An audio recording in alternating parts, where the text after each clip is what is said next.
Buenos días, en representación del equipo extiendo un saludo a todos.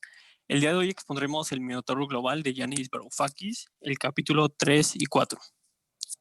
Primeramente veremos sobre el autor, el porqué del título del libro, procederemos a ver el proceso histórico que hay en los planes de Bretton Woods, después de las guerras mundiales, después cómo estas políticas son llevadas a cabo en Europa, Japón y el interior y exterior de los Estados Unidos. Continuaremos con los mecanismos de reciclaje y por último sobre el Minotauro, sus características y conclusiones. Yanis Varoufakis nace en Atenas, Grecia en 1961, estudió la licenciatura en Economía Matemática en Essex, maestría en Estadística Matemática en la Universidad de Birmingham y doctorado en Economía igual en Essex. Fue ministro de Finanzas de Grecia por 7 meses, enero a julio de 2015.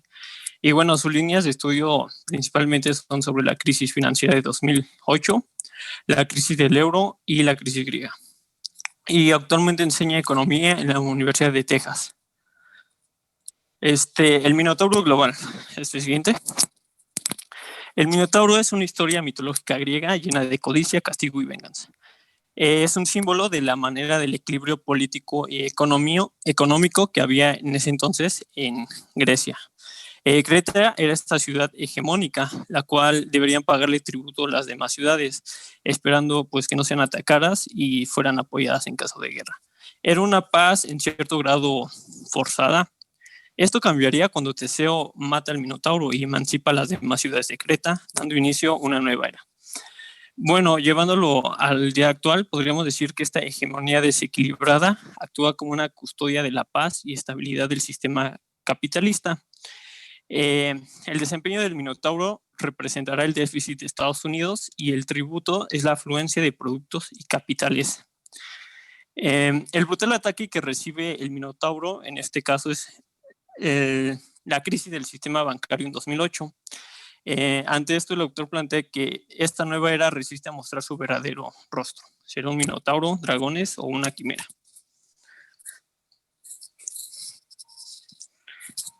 Bien. El proceso histórico comienza con la extraordinaria oportunidad en donde Estados Unidos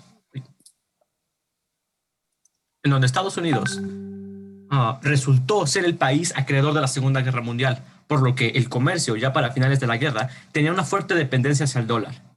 El plan surgió de la oportunidad al término de la Segunda Guerra Mundial para forjar una hegemonía estadounidense, que surgió de 2 puntos: el poder, tanto poder militar y económico, el cual también funcionaría como un miedo a fallar por lo ocurrido en el 29 y en Pearl Harbor. Bien, Bretton Woods. En 1944, en la reunión en la ciudad de Bretton Woods, se discutiría el marco monetario que le daría importancia al dólar y se crearon los amortiguadores de choque internacional. Es importante mencionar que una de las lecciones de la guerra perdida contra la crisis del 29 es que el capitalismo no se puede dirigir de forma efectiva de manera nacional. Si bien los aspectos de la conferencia fueron el sistema monetario de posguerra y la reconstrucción de las economías, los verdaderos fueron la creación de un marco institucional que pusiera a raya a otra gran depresión y también el punto de quién lo controlaría. Bueno, las instituciones que se diseñaron en el Bretton Woods fue el FMI, que funcionaría como apagaría los incendios fiscales, facilitando préstamos, otorgando condiciones también de que se arreglaría el déficit y de que se devolviera el préstamo. El BRIF, el Banco de Reconstrucción y Fomento, que de hecho desapareció en 1971 y transmutó hacia el Banco Mundial, que es el banco de inversión internacional que canaliza las inversiones productivas hacia regiones del mundo devastadas. Bien, el sistema Bretton Woods. El régimen cambiario consiste en que cada moneda se vincularía con el dólar por un tipo de cambio dado, con fluctuaciones permitidas más o menos 1%, y los países se mantendrían en ese intervalo comprando o vendiendo dólares con sus reservas. Por otro lado, la renegociación del tipo de cambio estaba sujeta a demostrar que, por un lado, ni la balanza comercial ni la de flujos de capital podrían ser sostenidas dadas las reservas en dólares. Para que Estados Unidos diera esta confianza, se vinculó el dólar al oro a un tipo de cambio fijo de $35 por onza de oro. Keynes dio una propuesta en donde involucraba la creación de una Unión Monetaria Internacional, UMI, bajo una moneda llamada Bancor, en donde los beneficios de una moneda común serían la facilitación y ventaja sobre el comercio, la estabilidad de los precios, una previsibilidad del comercio internacional. Esto con el fin de no sufrir las dificultades de una disparidad entre economías que estén vinculadas monetariamente. Bueno, el ascenso de los caídos. El Plan Global fue el intento de potenciar el comercio internacional mediante la creación de mercados para las exportaciones de Estados Unidos y de dirigir la escasez de inversiones internacionales mediante empresas privadas estadounidenses. Los partidarios del New Deal, por un lado, apoyaron al dólar, pero también vieron la necesidad de la existencia de monedas que amortigüen en caso de que la economía estadounidense tuviera desaceleraciones. Estas economías tenían que ser sólidas, ya que tenían que tener una industria pesada y tenían que tener también zonas comerciales colindantes que le proporcione demanda a sus productos fabricados. Bien, los arquitectos del Plan Global. Los arquitectos del Plan Global tenían una ideología de que el libre mercado tenía que ser planificado por Washington. Estos arquitectos fueron James Forrestal, secretario de Defensa y antes secretario de la Marina, James Briones, secretario de Estado, George Kennan, director del equipo de planificación política del Departamento de Estado y conocido también como el profeta de la contención del bloque soviético. Bien, Alemania y Japón fueron los pilares del Plan Global. Esto por tener una industria y mano de obra altamente especializada.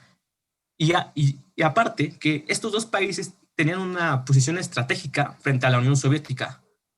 Hubo resistencia por parte de que estos países no fueran los pilares del Plan Global, ya que se quería que se castigara a estos países obligando a destruir su industria. Harry White, que es el que está aquí abajito de Stalin, era el representante de Estados Unidos en el Bretton Woods y él abogó por la eliminación de la industria alemana.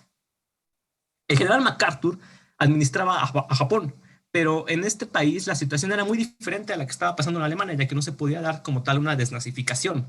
De hecho, MacArthur se esforzó por exculpar al emperador y a las élites políticas, militares y económicas japonesas. El plan, en un principio, era aplanar los sectores industriales de Alemania y Japón, pero esto cambió por la actitud de la Unión Soviética dada la doctrina Truman en 1947. Desde ese momento, fue la prioridad número uno de Estados Unidos la contención de la influencia de la Unión Soviética. Como ejemplo está la Guerra Civil griega y la crisis de Berlín. Plan Marshall para dolarizar. Marshall era secretario de Estado de Truman, el cual dio un discurso que marcó el principio del Plan Marshall, cuyo nombre oficial era el Programa de Recuperación Europea. Este plan era producto también de los arquitectos de Plan Global.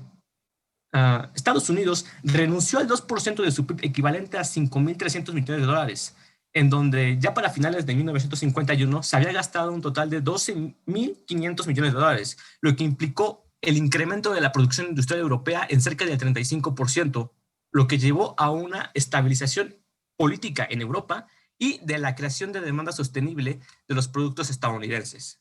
Bueno, el Plan Global consistió en proveer una gran cantidad de dinero y de instituciones vitales, tal como en 1948, en donde Truman instauró la Administración para la Cooperación Económica, que llevó posteriormente a la Organización Europea para la Cooperación Económica, con el fin de resolver hacia dónde, bajo qué condiciones y con qué propósitos se dirigirían los fondos.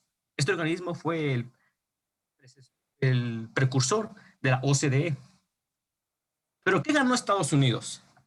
Ganó la eliminación de las barreras comerciales intraeuropeas, que dio paso a una integración económica, en donde incluso el ejército promedio del Pentágono pidió la reactivación de la industria del carbón en Alemania. Francia era uno de los países que pedía la destrucción industrial de Alemania, pero este fue convencido por Estados Unidos. Por otro lado, el golpe de gracia para el ascenso de este caído fue la necesidad de una moneda para apoyar al dólar, en donde se eligió al marco alemán, por lo que la destrucción industrial quedó totalmente descartada. Por último, cuando el Plan Marshall perdió fuerza hacia 1951, inició la segunda fase que era la integración de los mercados y de su industria pesada en Europa, por lo que se creó la Comunidad Europea del Carbón y Acero, SECA, la cual es precursora de la Unión Europea, lo que dio como producto que Alemania tuviera un entorno económico para su industria. Bueno, el plan global. Siguiente. Bueno, la Unión Europea y el milagro japonés. Primeramente, como ya explicó mi compañero, en la Unión Europea fue un poco problemático, dado que Francia y Reino Unido estaban en contra de que Alemania reconstruyera su industria. Obviamente, normalmente se nos vende que, bueno, en este caso la CECA, lo que sería la Unión Europea, fue hecho por un pacto de paz, ¿no?, entre los europeos. Realmente fue Estados Unidos quien empujó y amenazó a Europa para organizarse. Y pues su propósito no solo era el negocio del carbón y el acero, igualmente buscaron crear instituciones supranacionales, las cuales regulaban los precios de producción, perdón, regulaban los niveles de producción y los precios entre ellos. Siguiente. Bueno, para el caso japonés supondría un poco más fácil, dado que ningún país se opondría a que Japón se industrialice. Pero bueno, realmente el problema que Japón presentaba era una escasez de demanda. El poder adquisitivo de la población estaba caída tras la guerra, pero seguía teniendo una industria casi intacta después de la guerra, bueno, quitando Hiroshima y Nagasaki. Y bueno, el plan aquí para MacArthur, que fue como el mariscal que conquistó Japón en la Segunda Guerra Mundial, bueno, no lo conquistó, les ganó la guerra, pues no era apoyado como tal por el gobierno estadounidense, sino hasta el 25 de junio de 1950, cuando estalla la guerra de Corea. Cuando los comunistas atacan Corea del Sur, Estados Unidos llevó su foco de atención ahí, imprimiendo pues primeramente dólares a Japón para que reviviera su escasez de demanda y su población pudiera adquirir los productos estadounidenses. Segunda, instauró instituciones las cuales darían poder principalmente a los ministros de Industria y de Comercio. Y por último, inscribirían una nueva institución en Japón. Digo, una nueva constitución en Japón, las cuales pues atenderían a la voluntad del plan global. Con esto se logró que Asia y Europa estuvieran llenas de dólares americanos. Siguiente.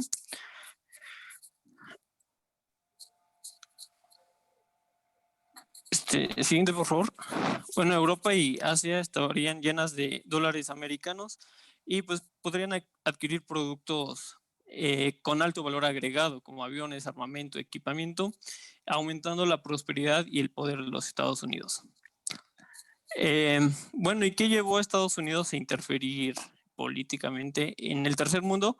Principalmente fue la pérdida de China, dado que con la revolución de Mao y su victoria extendió estos ideales por el sudeste asiático. Y bueno, como vimos, la guerra de Corea, Vietnam serían escenarios importantes para mantener la hegemonía. E igualmente en África, pues la Unión Soviética logró entrar al continente y principalmente sus intervenciones de Washington en el tercer mundo eran para mantener los precios de las materias primas estables, no tanto para abastecerse a sí mismo, más bien para los dos importantes protegidos, Japón y Alemania. Esto para mantener el sistema de Bretton Woods. Y bueno, algo aquí interesante es que los planificadores, como ya mencionó mi compañero Alfonso, realmente no tenían un interés personal o político muy estricto, o sea, sí, pero no estricto, ni buscaban beneficiar a una compañía. Más bien fue una generación llena de pobreza, un profundo sentido de pérdida, tanto humana como material, y pues del casi hundimiento del capitalismo en 1929, ellos buscaban que esto no volvería a generarse. Esto lo marca el autor. Siguiente, por favor.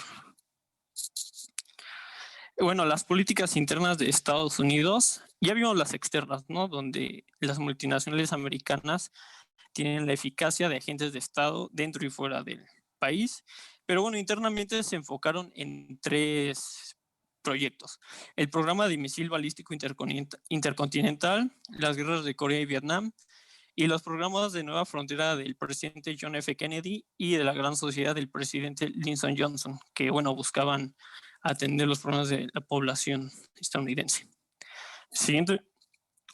Los dos primeros programas reforzaron el gasto, principalmente en la industria militar, tecnológica, informática y electrónica, y en cierto caso casi todos los beneficios recayeron en empresas vinculadas con el presidente Dwight Eisenhower.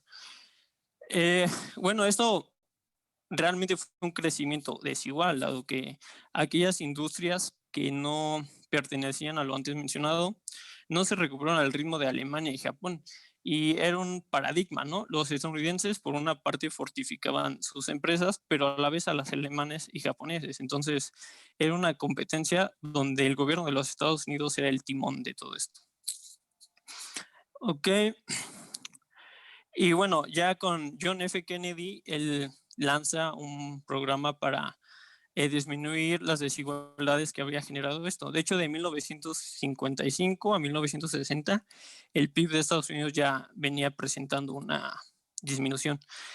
Y bueno, tras su muerte, realmente fue Johnson que con su programa de la nueva sociedad realmente implementa estos gastos en salud, educación, transporte, protección ambiental, investigación, incluso racismo. Y los datos pues son muy buenos. El 22% de los americanos vivían en la pobreza y al final de su programa solo el 13%, y para la población negra bajó del 55% en 1960 al 27% en 1968. A manera de resumen, el Plan Global duró desde 1950 hasta 1971. Se reducía a una sencilla idea: un sistema de tipos de cambios fijos que vinculara las economías capitalistas, completando con un tipo particular de mecanismo automático de reciclaje de los excedentes globales, que garantizaba la inmunidad del sistema frente a fuerzas centrífugas que lo harían trizas.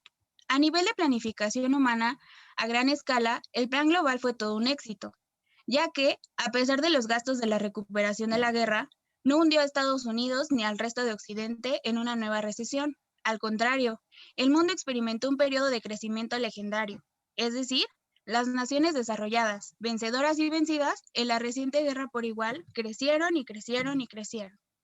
Siguiente. Se podría pensar que se trataba de una forma de altruismo internacionalista por parte de Estados Unidos, pero no. Los arquitectos del Plan Global pensaban que, si se diese una crisis de similar gravedad a la de 1929, cuando el capitalismo solo dependía del dólar y además existía una Unión Soviética la cual era inmune a las crisis capitalistas, necesitaban un plan para que el futuro fuera más seguro para el capitalismo. Por ello, la formación de una red interdependiente que comprendía 3 zonas industriales monetarias en las que la zona dólar sería predominante. Siguiente. Sin embargo, a pesar de la belleza y los excedentes que prometía el Plan Global, tenía un talón de Aquiles, un importante defecto de diseño en su arquitectura original. Recordemos que Keynes había detectado el defecto en 1944 durante Bretton Woods, sin embargo, nadie le hizo caso. Ese talón era la ausencia de un mecanismo automático de reciclaje de los excedentes globales, que mantuviera continuamente bajo control los sistemáticos desequilibrios comerciales. Pero eso lo veremos más adelante. Siguiente. Otro empujón fue la guerra de Vietnam, que fue clave para la caída del plan, dada la escalada de los costes financieros de aquella guerra. Dejando a un lado el terrible sufrimiento humano, la guerra costó al gobierno estadounidense alrededor de 113,000 millones de dólares y otros 220,000 a la economía de Estados Unidos. La guerra pasó factura, pues toda una generación de jóvenes americanos quedó marcada por el miedo y la aversión a Vietnam. Pero, en términos de había una pérdida tangible de ingresos de la clase trabajadora, lo que avivó las tensiones sociales. De hecho, el programa social de la Gran Sociedad del presidente Johnson se dirigió en gran medida a aliviar esas tensiones. Estas presiones hicieron que el gobierno se viera forzado a generar montañas y montañas de deuda pública. Siguiente. Por ello, a finales de la década de los 70, a muchos gobiernos empezó a preocuparles que sus propias posiciones, que estaban vinculadas al dólar en el contexto del sistema Bretton Woods, se estuvieran debilitando, Los gobiernos europeos se vieron obligados a aumentar el volumen de sus monedas para mantener sus tipos de cambio constantes frente al dólar. Esta es la base de las acusaciones de Europa contra Estados Unidos de que al seguir adelante con la guerra de Vietnam estaba exportando inflación al resto del mundo. Francia y Gran Bretaña siguieron los acuerdos en Bretton Woods y pretendieron que el presidente Nixon les pagara sus reservas de dólares en oro en agosto de 1971. Recordemos que la paridad era de $35 por onza de oro. Siguiente. Finalmente, fue tanta la presión que el presidente Nixon, el 15 de agosto de 1971, anunció el final efectivo de Bretton Woods. El dólar ya no sería convertible en oro. De este modo, terminó el Plan Global. Bueno, en este apartado vamos a ver el mecanismo de reciclaje de excedentes, sus características y la transición del Plan Global hacia la nueva criatura mitológica. Siguiente. Para empezar, debemos de saber qué es. Según el autor, lo define como un componente esencial de cualquier sociedad que organiza la producción a través del mercado. ¿Para qué? Pues para mantener el equilibrio. Es decir, el sistema debe contar con un mecanismo que mantenga el flujo de excedentes en 3 vías: del futuro al presente, de los centros urbanos a las zonas rurales y de las regiones desarrolladas a las menos desarrolladas. Con estos elementos, entonces, ¿cuál sería la intuición de cómo sería un mecanismo así? Pues bueno, al interior podemos decir que este mecanismo puede darse por simples transferencias o en forma de inversiones productivas y rentables en las regiones deficitarias. Y al exterior es el tipo de cambio lo que varía gradualmente para absorber la tensión causada por los excedentes por los desequilibrios en cada país. Siguiente. Entonces, hacia Bretton Woods, ¿cuáles serían las dos propuestas de mecanismo? El plan Keynes y el plan White. El plan Keynes, Keynes sabía que al igual que el patrón oro, un sistema internacional de tipos de cambio fijos no sería capaz de resistir los impactos. Para evitarlo, él decía que el nuevo sistema internacional debía contar con un mecanismo global con el propósito de prevenir la acumulación de excedentes sistemáticos en algunos países y de déficits en otros.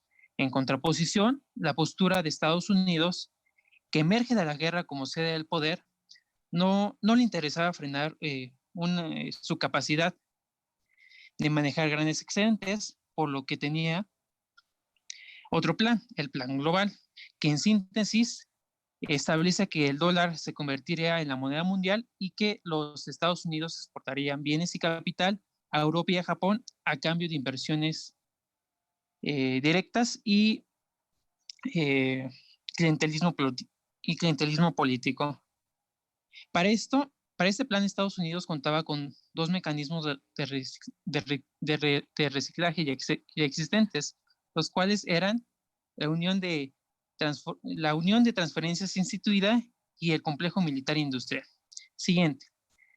Por tanto, en resumen, podemos decir que Keynes quería un mecanismo formal e institucionalizado que reciclara los excedentes automáticamente, reduciendo así los excedentes y los déficits a un tiempo dado. Por otro lado, el plan White insistía en el mecanismo donde América tenía el derecho de producir grandes excedentes, el cual sabemos que pues al final se instauró como plan global. Siguiente.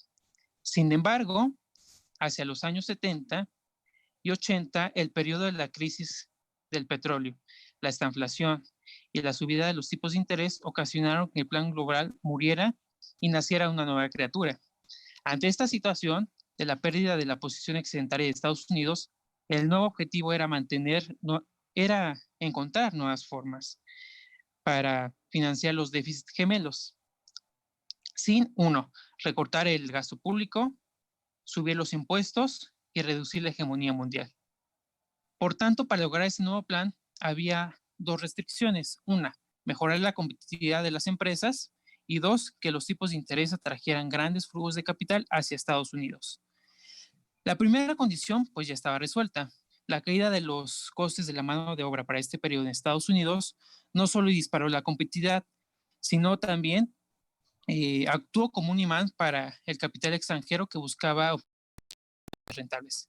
En cuanto al segundo requisito, los tipos de interés monetarios pasaron del 6% en 1971 a 5% después de 10 años.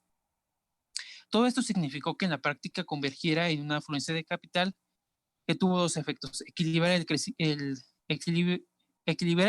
déficit comercial y el aumento de capital hacia Nueva York, permitiendo que Washington ampliara su crédito.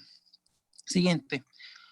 En este contexto, este párrafo sintetiza lo que crea un nuevo mecanismo global de reciclaje de excedentes muy particular.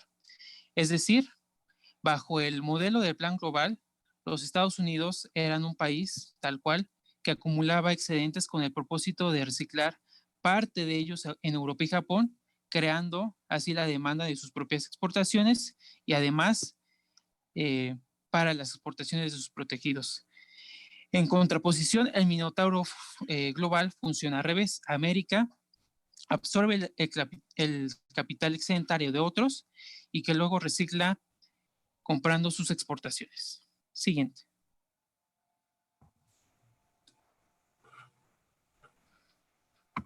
Bien, el Minotauro global.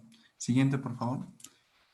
En 1978, Paul Volcker, el hombre que estuvo entre los primeros en recomendar que Bretton Woods debía de ser descartado, pronunció un discurso ante un auditorio de estudiantes y personal de la Warwick University. Resulta tentador contemplar el mercado global como un árbitro imparcial, pero tras sopesar las necesidades de un sistema internacional estable contra la conveniencia y libertad de acción de la política nacional, una serie de países, incluidos Estados Unidos, optaron por lo segundo. Volcker fue nombrado presidente de la Reserva Federal poco después de aquel discurso, que fue una contundente proclamación del futuro visto por las autoridades de Estados Unidos.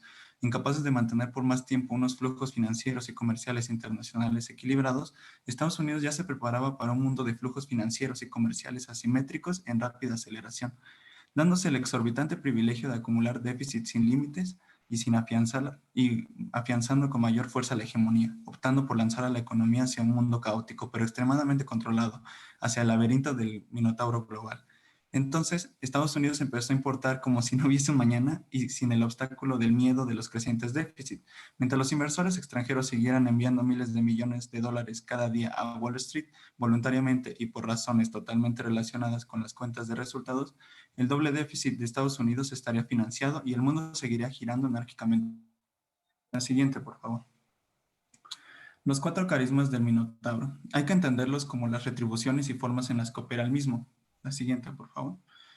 La condición de moneda de reserva. Si bien Bretton Woods dejó de existir y el impacto psicológico por esa pérdida o ese miedo a que las monedas empezaran a flotar libremente, provocó una estampida hacia el dólar, haciendo que cada que se avecinara una crisis, a pesar de haber nacido principalmente en Estados Unidos, el capital extranjero se dirigiera hacia él, de forma que se refugiaran en su moneda, porque aunque no hubiera empresas estadounidenses implicadas, las ventas de las materias primas se designaban en dólares.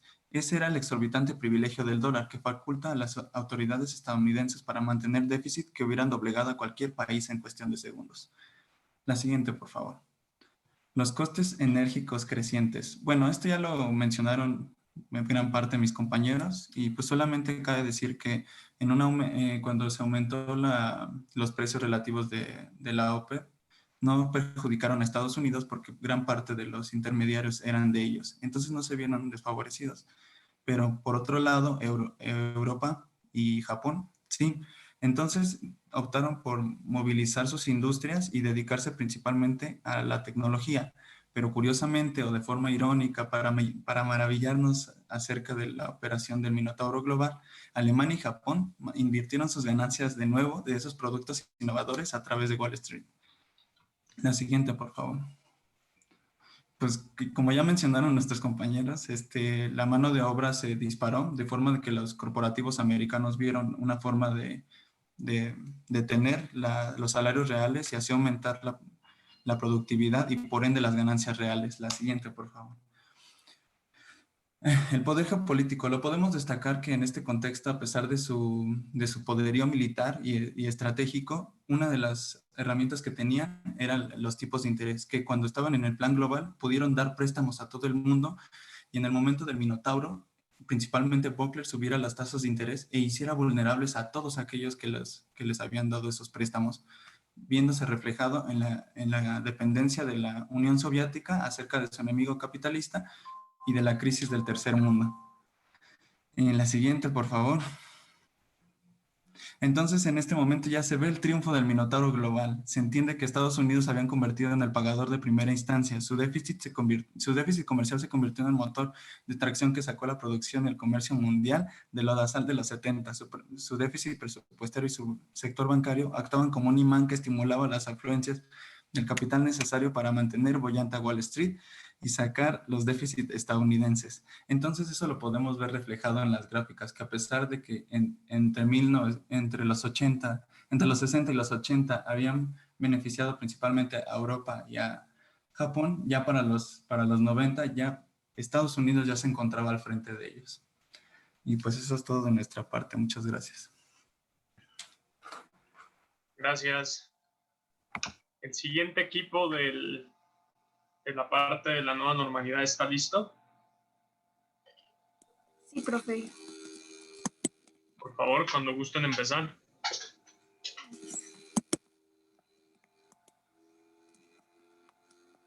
¿Ya se ve la pantalla? Sí.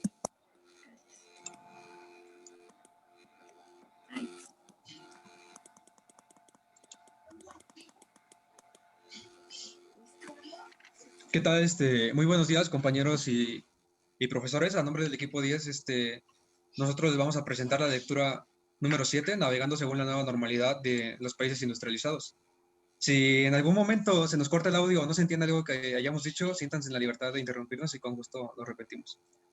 Bueno, ¿cuál será la estructura que llevará la presentación? En primer lugar, se iniciará con una introducción, después la anatomía de una crisis financiera global, un tercer punto serían las realidades post-crisis, enseguida tendremos la situación actual, después de cara al futuro y finalmente concluiremos con unos comentarios finales. La siguiente, por favor. Acerca del autor. Bueno, el autor es Mohamed El-Erian. Él nació en la ciudad de Nueva York el 19 de agosto de 1958. Fue jefe asesor económico de Allianz, una empresa multinacional de servicios financieros. Es el anterior CEO y responsable de inversión en PIMCO, que es una firma que dedicada a la inversión. Estuvo nombrado en la lista de política extranjera de superiores 100 pensadores globales para el año de 2009 a 2012. Es un ampliamente reconocido dirigente pensador y está altamente relacionado con el desarrollo del concepto de crisis financiera global de la nueva normalidad. La siguiente, por favor. Bueno, en esta lectura el autor señala que presentará la conferencia de la Fundación Per Jacobson del año 2010. Cabe señalar que esta es una fundación cuyo objetivo es el de promover y estimular las discusiones acerca de problemas monetarios internacionales, además de apoyar investigaciones básicas apoyar investigaciones básicas en este campo y pues de difundir los resultados de esas actividades, ¿no?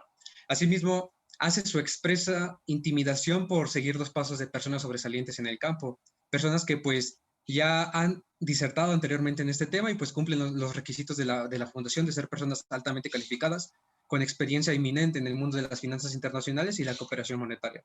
Dado esto, él se hace la pregunta sobre cómo él podría contribuir a esta prestigiosa reunión, ¿no? Bueno, pues él espera compartir su análisis global, el cual se basa en un enfoque bastante ecléctico. ¿Qué quiere decir esto? Pues bastante intermedio. La siguiente, por favor.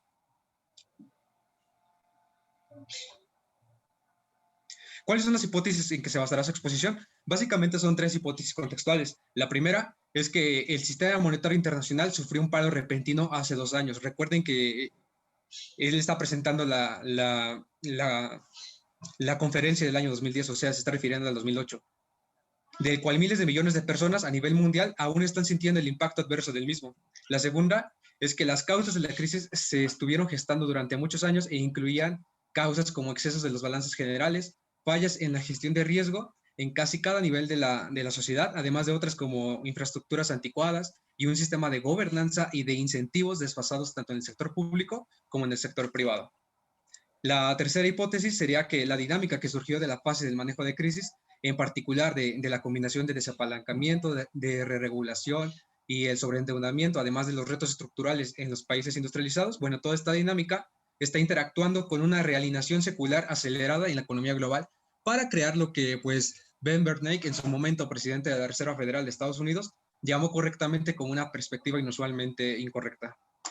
Bueno, pues dentro de este contexto, su presentación formulará una pregunta que aun cuando parezca ser sencilla, es bastante crítica y se trata de la desalentadora efectividad de las respuestas posteriores a la crisis, tanto del sector privado como del sector público en los países industrializados. La siguiente, por favor.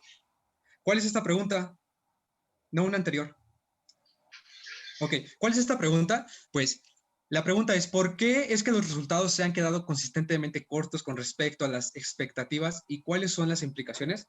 Bueno, al responder esta pregunta acudirá a 3 ejemplos específicos que esclarecerán las dinámicas continuas que complican tanto las respuestas de política como las de las empresas. La siguiente, por favor.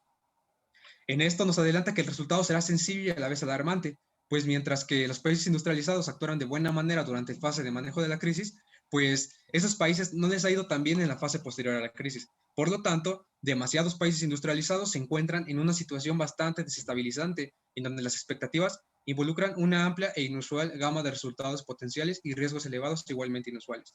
Entonces, pues se sabe que mucho está en riesgo para la economía global y que mientras más se tarden los problemas de reconocimiento, mayor será el riesgo de una inercia activa continua junto a los resultados desalentadores. Desde luego, está presente la posibilidad de cometer errores de política y que los accidentes de negocios crezcan aún más.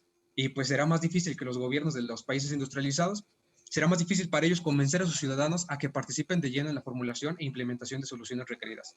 Bueno, a continuación doy palabra a mi compañera Melissa. Gracias, Héctor.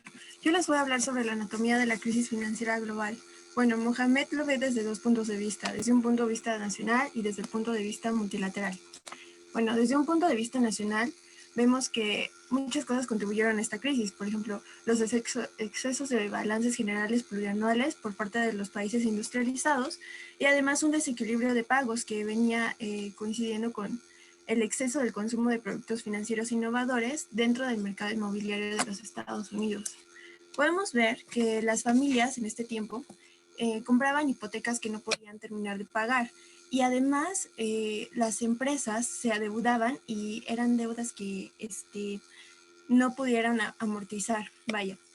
Dentro de la firma de Mohamed en Pinco, llamaban a esta era como la gran era de titulaciones de débito y crédito, ya que muchas de las industrias tenían un apalancamiento masivo y no tenían ningún tipo de regulación. Entonces, esto nos llevó a que los balances generales de las familias y de las instituciones en el tema de vivienda se contaminaron. Además que también los bancos tuvieron esta contaminación del balance general, por lo que nos llevó a una falla en el mercado.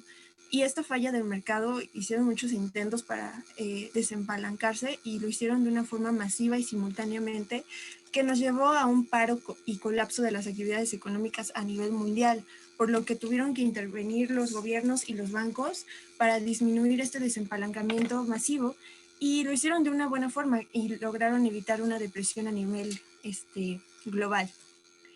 Bueno, desde un punto de vista multilateral hicieron una coordinación efectiva transfronteriza sin precedentes. O sea, más que una coordinación, fue como un trabajo en equipo, una correlación entre los países. Inició en Washington en 2008 y fue liderada por Reino Unido, además de que fueron diversos grupos de países y el Comité Financiero Monetario Internacional. Además de que terminó hasta el 2009 en Londres en la cumbre del G20. Bueno, en estas juntas fueron con el objetivo de crear medidas y propósitos para adaptarse a esta nueva era. Y bueno, en la mezcla de estas dos podemos ver que crearon un suelo para la base de la economía. ¿Y qué se evitó? Pues se evitó una depresión económica plurianual y el sufrimiento de miles de millones de personas a nivel mundial. Además que las economías emergentes no sufrieron tanto, ya que antes de la crisis ellos tenían fondos de reservas internacionales fuertes, políticas con mayor flexibilidad y menor exposición a finanzas estructuradas. Además que los países industrializados pudieron encontrar esta estabilidad gracias a que tenían la cola recortada de la depresión y además tuvieron una recuperación de la riqueza rápido y pérdidas mensuales de empleo que les ayudaron para que se convirtieron en ganancias aceleradas. Y por lo que Estados Unidos ya decía que pues ya se había librado de esta crisis, pues no, porque fueron declaraciones muy apresuradas aparte de Estados Unidos y Europa, no reconocieron que fue un trabajo pues en equipo. Tuvieron una creación lenta del empleo, tuvieron proyecciones del PIB a la baja y surgió el riesgo de la doble recesión. Sigue mi compañero Víctor. Gracias. Gracias, Melissa. Bueno, en el apartado de las realidades post-crisis, Mohamed Helarian nos menciona de manera de introducción que el manejo y control de una crisis es extremadamente difícil. Esto porque los líderes de las economías involucradas deben tomar decisiones de manera precisa, con poco margen de error y con falta de información acerca del problema. A su vez, deben ser capaces de interpretar cuál es el problema de los mecanismos de transmisión, en este caso, el apalancamiento. Durante la fase de postcrisis, las sociedades tienen que gestionar o sufrir las consecuencias no intencionales del periodo del manejo de la crisis. Es aquí cuando se presentan los problemas más graves de inequidad en la población y cuando se transforman las políticas inicialmente planteadas en la crisis a las políticas arriesgadas de la postcrisis. La crisis financiera del 2008 fue una sorpresa para los países industrializados. La mayoría de ellos nunca había sufrido una crisis de esta magnitud. Una solución que plantea el autor implícitamente es que los países industrializados deben aprender de las lecciones de los países en vías de desarrollo o mercados emergentes, pero hay una resistencia muy grande por parte de los formuladores de las políticas de los países industrializados ante la aplicación de medidas de los países emergentes. Siguiente, por favor. Bueno, luego pasamos a las preocupaciones y a las fragilidades respecto a la deuda y a los déficits. Bueno, las tendencias de crecimiento negativas provocadas por la crisis financiera del 2008 y las bajas expectativas a futuro han agregado riesgo soberano de país industrial a la ya sustancial lista de inquietudes sistémicas. Estas inquietudes se componen por los balances generales sobreapalancados, el desempleo creciente, la incertidumbre normativa y las complicaciones políticas. Estas últimas dos son las que han dificultado la delegación de la autoridad nacional hacia instituciones y grupos multilaterales, porque no se tiene bien establecido un sistema, un mecanismo de gobernanza global que sea confiable y seguro. Bueno, y sostener un alto grado de coordinación global a pesar de una crisis inherentemente complicada es una de las realidades más importantes de la postcrisis. Siguiente, por favor. Bueno, por último, en este apartado se comparan las respuestas globales en la crisis y en la postcrisis. Lamentablemente, en la postcrisis las políticas nacionales no fueron coordinadas adecuadamente y también surgió la simplificación excesiva de los debates. Un ejemplo que menciona el autor de debate es la austeridad ahora versus el crecimiento ahora. Este tipo de debates lo que ocasionan son soluciones de esquina que solo turbian las connotaciones importantes de las políticas que se quieren establecer. Y bueno, debido a estos dos elementos, no es sorpresivo que el efecto que tuvo la coordinación global impresionante que se vio en 2009 en el G20 en Londres haya durado solo unos meses y los países hayan vuelto a priorizar sus agendas nacionales. Y la ironía de las políticas coordinadas de manera global es que fueron precisamente estas políticas las que incentivaron a los países a volver a priorizar las agendas nacionales, y en este proceso se perdió un análisis global y conjunto de todas las economías involucradas.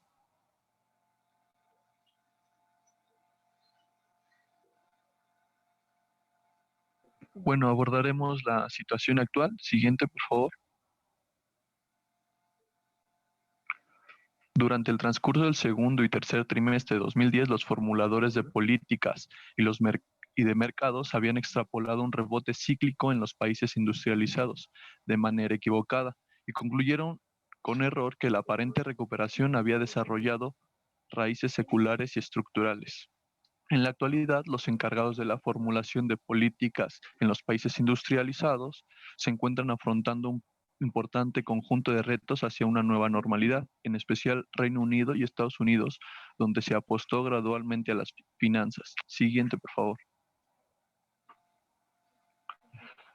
La perspectiva era que la normalización económica sería mucho más compleja e incierta y su analogía se va a dividir en dos partes, un viaje asimétrico y un nuevo destino. La nueva normalidad se va a referir a lo que probablemente sucedería dada una configuración prevaleciente de factores nacionales y externos. Entonces, la nueva normalidad postula un mundo que evolucionaría ausente de cambios significativos en las políticas de negocios. Es, por tanto, un mundo de crecimiento silenciado en los países industrializados, con una tasa de desempleo alta, donde el sector privado continúa desapalancándose y las finanzas públicas son preocupantes y la regulación reemplaza la desregularización. Todos estos factores sucedieron dentro de un contexto de migración acelerada del crecimiento y de las dinámicas de riqueza de las economías industriales hacia las economías emergentes. Ahora hay que hablar de los retos de la nueva normalidad que afrontan los países industrializados como resultado de dos fenómenos interrelacionados. Uno, un proceso plurianual de ir en forma masiva estructuralmente fuera del balance mediante el consumo excesivo en países industrializados, burbujas de activos promovidas por el apalancamiento, un manejo inadecuado del riesgo y de la estructura de los incentivos, y por aceleradores destructivos en forma de innovaciones financieras malentendidas. El punto 2, por las repercusiones por la destrucción de grandes balances generales, de los cuales alguna parte en la actualidad se mantiene ofuscada por temas de contabilidad. Gracias a esta nueva normativa, la formación de expectativas pasó de una distribución normal, haciendo referencia a la campana de Gauss, a una con mayor aplanamiento, lo que provoca incrementos en la incertidumbre gracias a la mayor expansión de los errores probabilísticos. Ok. La siguiente, por favor. En la nueva normalidad también se presentan cambios en las expectativas sobre el bienestar. Por ejemplo, las futuras generaciones de los países industrializados van a tener que poner más empeño para alcanzar los estándares de vida de las generaciones actuales. También se está cambiando el comportamiento de las empresas y los hogares, donde se están embarcando un mayor grado de aseguramiento. Por ejemplo, las empresas estadounidenses están acaparando más efectivo en sus balances generales, y en los hogares están disminuyendo el riesgo de las carteras mediante la venta de acciones para convertirlos en efectivo y en bonos. Y las tasas de interés son casi confiscatorias. Las agencias del sector público realizan intentos masivos para incitar al sector privado a que tome más riesgos. La siguiente, por favor. ¿Pero por qué ocurre esta situación? Bueno, hay tres factores que proveen mucha claridad sobre los retos que afrontan los países industrializados. El primero es la importancia del sobreendeudamiento, el segundo es el grado estructural y el tercero es el alcance al cual la normalización financiera podría complicar la normalización económica. Y estos tres factores también pueden explicar por qué las políticas han sido inefectivas y también muestran la creciente tensión entre la economía y la política. La siguiente, por favor. Para hablar sobre el primer punto, vamos a hablar sobre los balances generales, que sí son muy importantes. Aquí los países europeos afrontan serios retos en los balances generales. Con las perspectivas de crecimiento lento no pueden asegurar que estos países puedan ejercer y salir de esa manera de sus problemas. Aquí descubren la naturaleza destructiva del sobreendeudamiento y lo podemos ver con dos ejemplos. El primero es el Banco Central de Europa, que ha estado apoyando directa e indirectamente la deuda gubernamental emitida por los países de la periferia de Europa. Y el segundo es la Unión Europea y el Fondo Monetario Internacional, que han estado proporcionando la asistencia presupuestaria. Aquí varios gobiernos en las periferias de Europa se han embarcado en programas de ajustes serios. Sin embargo, las medidas de mercado de los diferenciadores de riesgo se mantienen altas e inclusivamente están en niveles peligrosos. Y como ejemplo podemos tener los países de Grecia e Irlanda. La siguiente, por favor. Después, a pesar de todo lo que ha hecho el sector oficial, no están entrando nuevos inversionistas, sino al contrario, los inversionistas existentes se aprovechan de la sombrilla del sector público para buscar una salida. Y el trío de generadores que son la inversión, el crecimiento y el empleo, están siendo socavados. La siguiente, por favor. En estas condiciones, algunas economías de la periferia de Europa verán que es difícil limitar la disminución del PIB, y así como el incremento relacionado en el desempleo y las presiones sociopolíticas. También habrá una mayor preocupación sobre la contaminación del balance general del Banco Central Europeo, y el riesgo de contagio crecerá y la naturaleza rotativa de los recursos del Fondo Monetario Internacional estará expuesta a un riesgo considerable. Ok.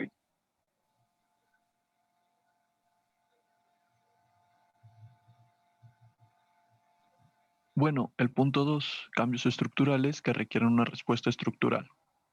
Como primer premisa, esos cambios estructurales no deberían de sorprendernos, porque recuerden, estamos viviendo en la gran era del apalancamiento, la deuda, la titulación de la deuda y el crédito. Siguiente diapositiva, por favor.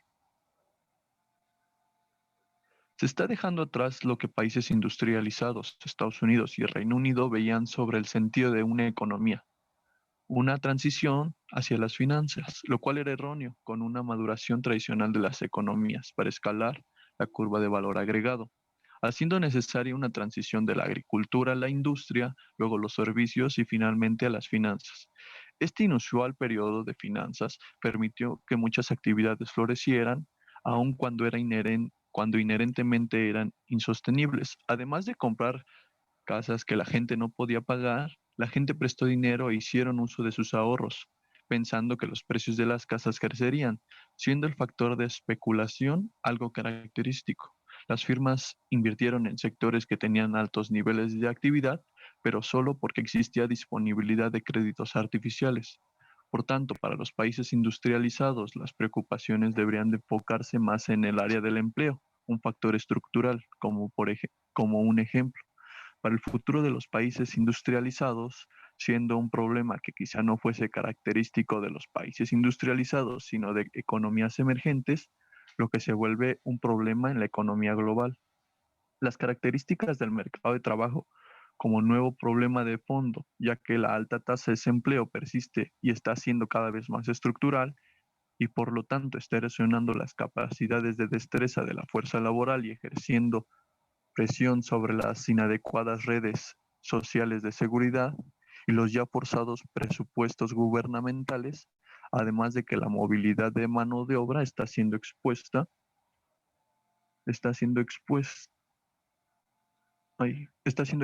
por problemas continuos en el sector de vivienda.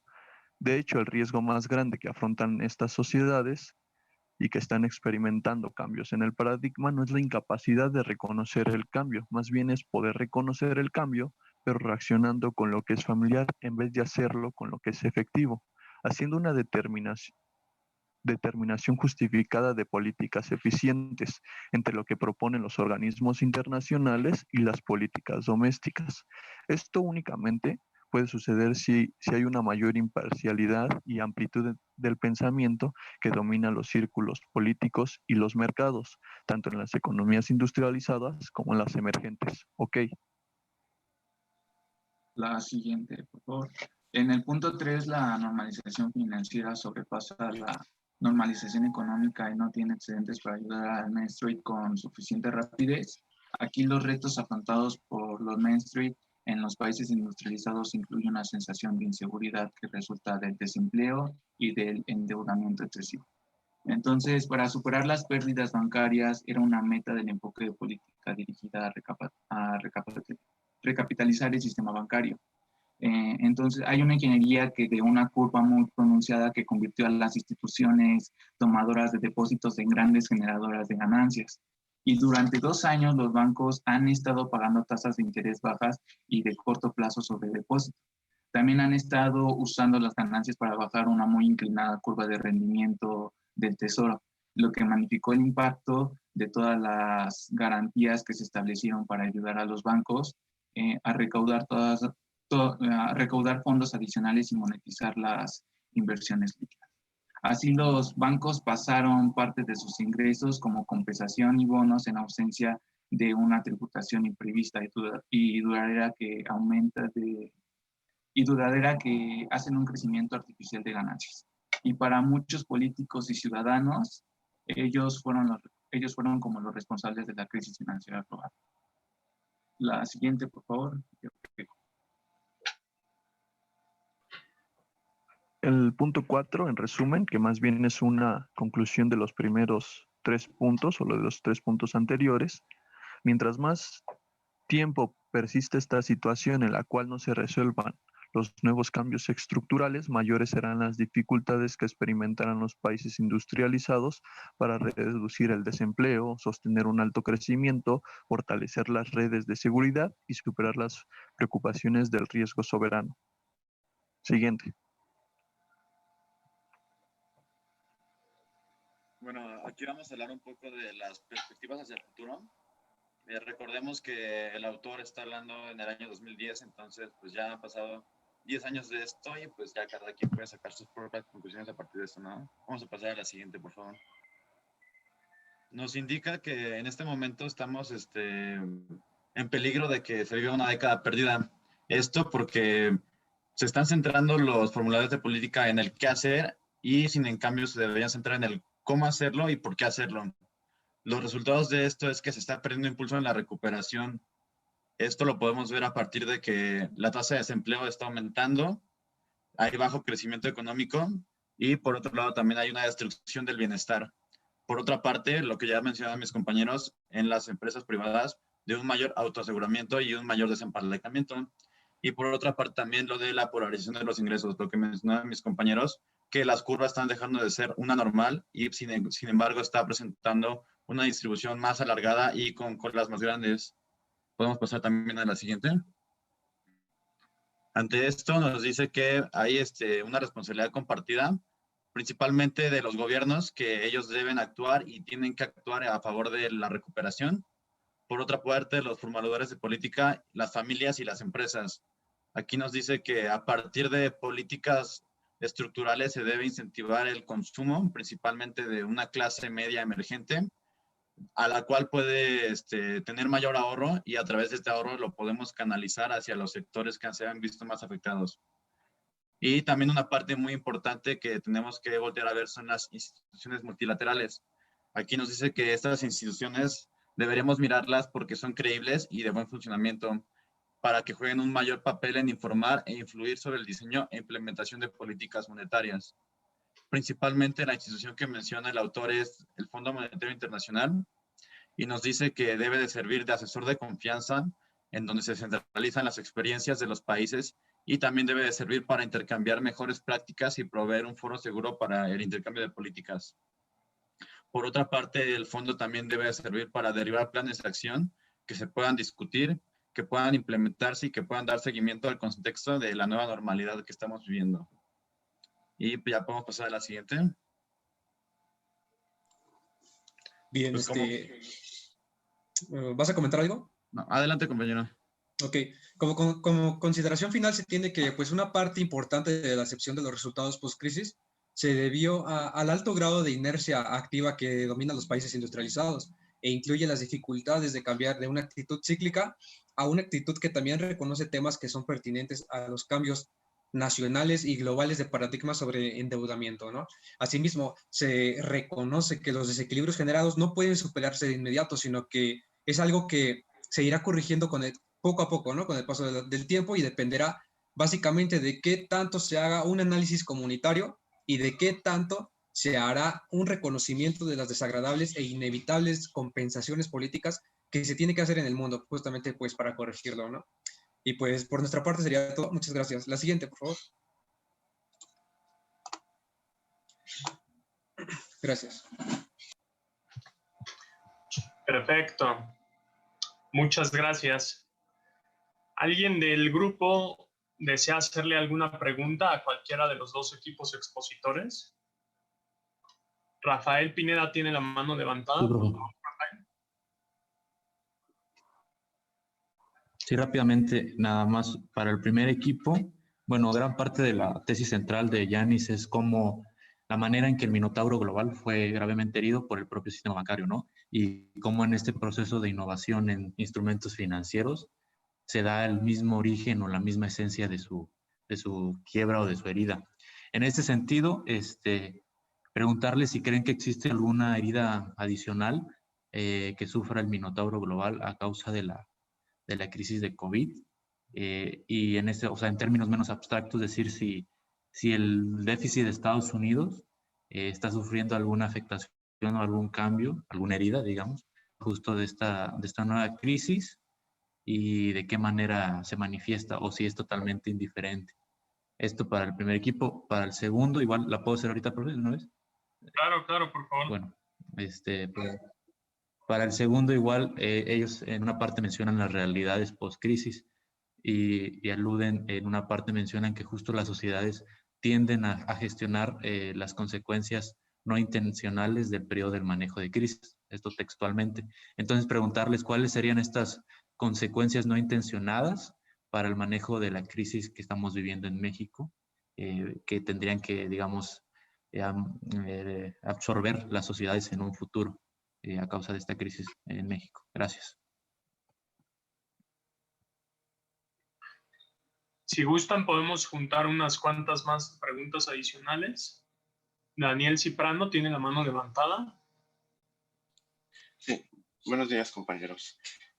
Para el equipo 1, me gustaría preguntarles que si ustedes consideran que los actuales déficits que ha tenido Estados Unidos desde los años 80 son en realidad la compensación de los superávits que tuvo en los años del Plan Global, y que por tanto entonces tenemos que en realidad está equilibrándose la posición financiera de Estados Unidos vista en el largo plazo.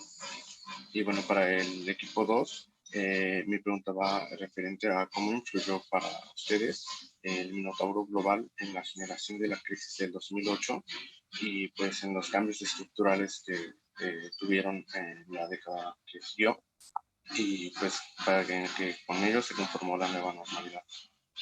Para ustedes, ¿cómo es que influyó pues, entonces el Minotauro global para estas dos cuestiones?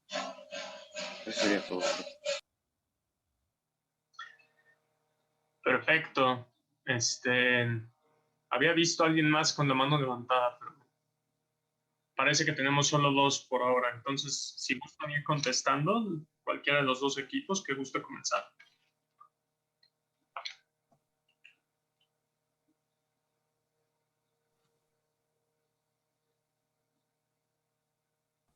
No, pues yo voy a ir comenzando por una parte de la primera pregunta, que fue la del compañero Rafael. Pues sí, de hecho, creo que no lo dirá como tal, de que al herir el Wall Street técnicamente se está hiriendo como tal al Minotauro, pero esa es la premisa que nos destaca, que en el momento en el que, en algún momento de la presentación creo también se mencionó, que cuando se destabilizó Wall Street en 2008 con la crisis subprime, técnicamente todo se movió. Técnicamente da a entender que todo el sistema se va otra vez de nuevo al lodazal, principalmente porque fue herido el Minotauro. Y respondiendo a otra pregunta, a la otra parte de esa pregunta, pues de hecho desde 2008, adelantándonos un poquito y desobedeciendo cuál era el capítulo que teníamos que leer, más adelante en el libro, como tal, pues nos dice que lamentablemente el Minotauro murió y está muerto, en el sentido de que ya no se compensan como tal el déficit, ya no se compensa al mismo ritmo que lo hacía previo a 2008, y entonces como tal ya no está funcionando, y a pesar de que aún existan los carismas del Minotauro, en el sentido de que sigue existiendo esta moneda como reserva, porque a pesar de todo se sigue el capital extranjero refugiando en parte de Wall Street, no sigue ese efecto que tuvo en ese momento en el que el Minotauro estaba en su apogeo. Y bueno, esa es una parte que espero que mis compañeros complementen.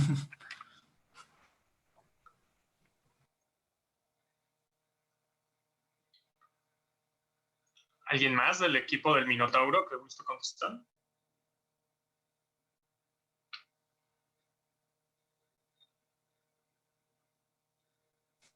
Pues bueno, yo creo que, claro que la crisis afecta a esto, pero desde antes ya estaban las guerras comerciales entre Estados Unidos y China. Entonces estamos viendo que desde antes Trump específicamente no culpaba a los chinos del super déficit de Estados Unidos y pues buscaba recuperar su hegemonía Algo que menciona aquí y creo que hay que remarcar es que a diferencia de Bernanke y los demás que buscan una explicación en el exterior, pues ya ni le echará culpa un poco a Estados Unidos, ¿no? De su propio déficit y en sí en el mundo, en total en el mundo, ¿no? Y pues bueno, él igual en parte de la crisis griega se le echa un poco a Estados Unidos. Entonces, en este sentido, desde la guerra comercial comenzamos a ver cómo Trump planeaba quizá desmoronar un poco el Minotauro y pues ya con la pandemia es otra cosa, ¿no? Se tuvieron que cerrar las fronteras, obviamente, vuelos cancelados y pues sí, yo diría que sí es una herida al Minotauro. Gracias, compañero. Muy bien. Del equipo de la nueva normalidad. Bueno, contestando a la pregunta de las realidades post-crisis y cómo esto, bueno, cómo surgen las consecuencias no intencionales. Bueno, el autor menciona que para los países emergentes no fue tan grave esta crisis. De hecho, ellos tuvieron una rápida recuperación porque tenían fondos de reservas internacionales más sólidos y tenían políticas con mayor flexibilidad. Entonces, en ese aspecto, pues, las consecuencias intencionales no se presentaron en esos países emergentes, digamos el caso de México.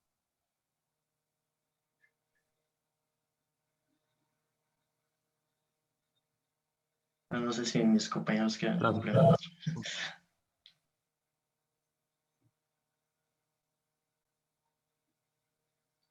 ¿No hay más? ¿Alguna pregunta adicional que quieran hacer? ¿Un comentario final? ¿Nadie? Bueno, creo que cuando el compañero nos pregunta sobre la relación del Minotauro y los nuevos cambios estructurales que son necesarios, pues se tiene que ver desde el punto esencial de que un cambio estructural debe verse como, a partir de hoy las cosas van a ser diferentes. Los factores que influyen tanto nacionales como externos son diferentes.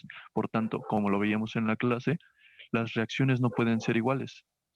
No es lo mismo prever una baja en el consumo por una disminución temporal del ingreso que saber que el ingreso va a disminuir para a partir de ese momento y entonces disminuir el consumo y no endeudarse. Entonces, cuando se habla de un agotamiento o una, pues como el quedar atrás el factor Minotauro, pues entonces se está hablando de que todas las características que antes se vivían en los mercados, tanto industriales como emergentes, deben converger hacia un cambio estructural que sea basado ya en ese agotamiento, en que no va a volver, en que puede volver, en que las características de esa sociedad van a cambiar y por tanto los cambios deben ser estructurales.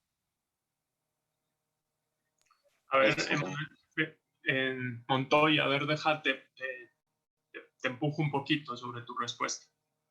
¿Estás de acuerdo que en el marco que les mostré de la clase, en el modelo teórico, como tú mencionas, no es lo mismo un choque temporal a un choque permanente, ¿no? La nueva normalidad, ¿cómo interpreta que fue el choque de 2008? Como un cambio permanente. ¿Y el Minotauro? En su cuarto. No estoy totalmente seguro, la verdad.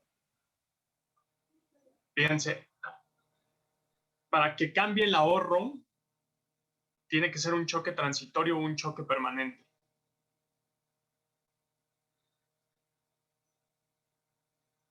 Transitorio, porque entonces generas deudas, ¿no? Si es permanente, lo quemas con el consumo, es decir, ajustas tu nivel de vida.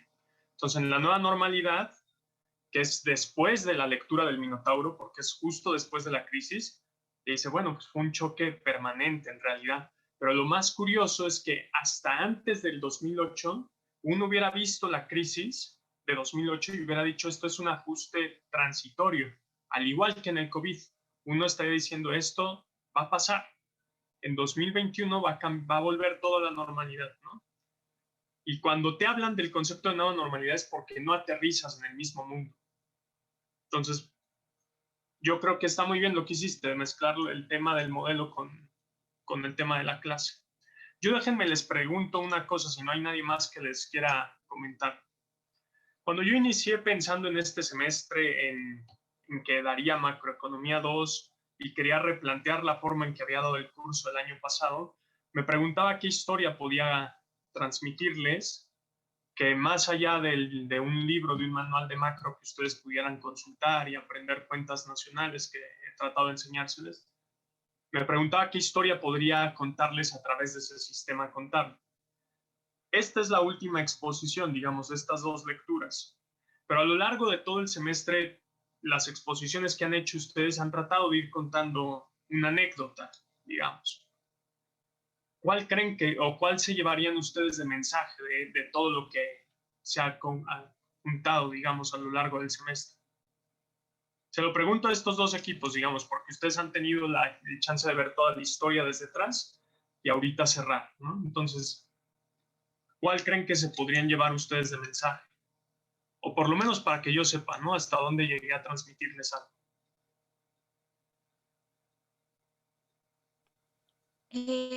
Yo principalmente considero que pude observar que los cambios que el mundo ha sufrido desde 1940, después de la guerra, a pesar de ser cambios económicos, no dependen exactamente de la economía, ¿no? Hay problemas políticos, como vimos en el plan global, que cae por la ambición geopolítica que tiene Estados Unidos, ¿no? Entonces, eso hace que necesiten contratar deuda. Entonces, eso, o sea, que veamos que la economía no solo es, como dice usted, sentarnos a ver manuales de economía y tratar de aprender cosas sistemáticas, sino que realmente van a afectar otras cosas, ¿no? Recuerdo mucho que cuando entramos a la facultad alguien nos decía un profesor, perdón, nos decía que nunca nos iba a dar cero las cosas, ¿no? Porque muchos factores afectan a lo que nosotros creemos que estamos aprendiendo en teoría. Entonces creo que eso es principalmente, llevarse que la economía no solo son números o modelos o aproximaciones, sino que hay un mundo real que nos enseña que a veces eso no siempre se cumple. Ok. Oye, Denise, y de la lectura que sacas de Yanis, rascando un poco con lo que comentó Emanuel, ¿cuál es la diferencia entre el testimonio de Yanis y lo que tiene Pettis, lo que tiene la lectura de Bernanke, lo que tiene el fenómeno de la gran moderación? Pues, ¿cuál es la diferencia? Sí, que Yanis lo ve como un problema interno, o sea, inclusive nos da hasta como una mini biografía de los arquitectos, como los llama él, del plan global y de el funcionamiento del Minotauro, ¿no? O sea, él nos dice, realmente quien nos llevó a como estamos ahora son esas mentes que estaban ahí, donde incluye a Keynes, ¿no? Entonces yo creo que lo que hace Yanis es verlo desde una perspectiva interna de Estados Unidos, de decir, Estados Unidos había generado un plan y cuando no le salió, automáticamente generó otro. Hay una parte del capítulo en el que dice eso, ¿no? Que lo que más le gusta del plan global y del Minotauro es que tiene la capacidad de ajustarse a lo que está sucediendo. Y entonces dice que por eso nosotros, bueno, el mundo entero le ha dado el poder a Estados Unidos, porque sabemos que si algo sale mal, ellos nos van a poder ayudar. E inclusive habla de cómo en las crisis los países corren hacia el dólar, ¿no? Porque les da una cierta estabilidad.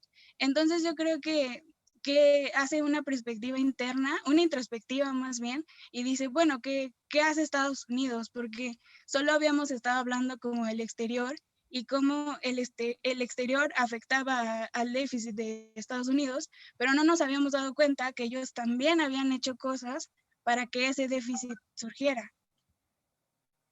Ok. Del equipo de Nueva Normalidad.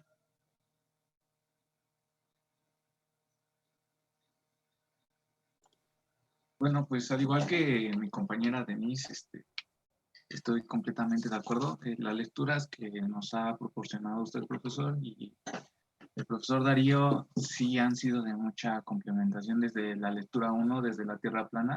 Es plana porque desde ahí podemos ver cómo todo el mundo está conectado, tanto en los mercados.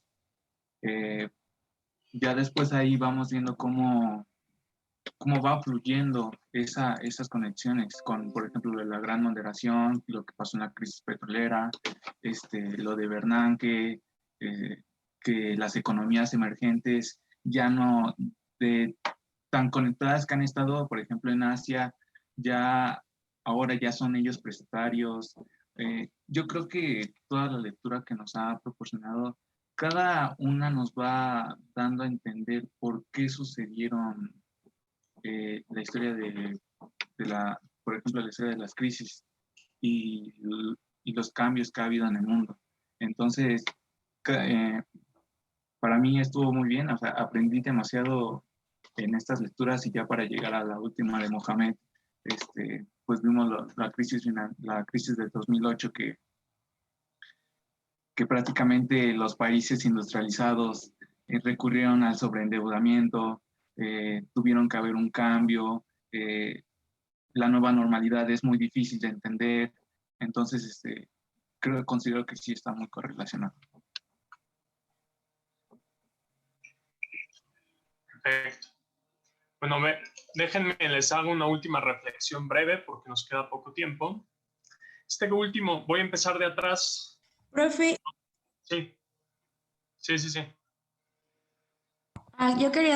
solo quería hacer una pregunta para el equipo 1. Claro. Y bueno, ¿puedo o ya no? Sí, dale. Ok, bueno, dado que hemos visto en la clase que el superávit de un país se compensa con el déficit de otro, y esto pues trae al origen de los mecanismos de reciclaje. Bueno, creo que me parece que Varoufakis mencionaba que la ausencia de estos pues generaban los desequilibrios e inestabilidad en la economía. Entonces, ¿ustedes cómo podrían resumir o por qué un país debe de tener estos mecanismos de reciclaje? ¿Qué es lo que los hace importantes y qué es lo que genera estabilidad en los países? Sí, Guinta, yo te la respondo. Varoufakis efectivamente dice que es ideal que todo país tenga un mecanismo de reciclaje para que en estados deficitarios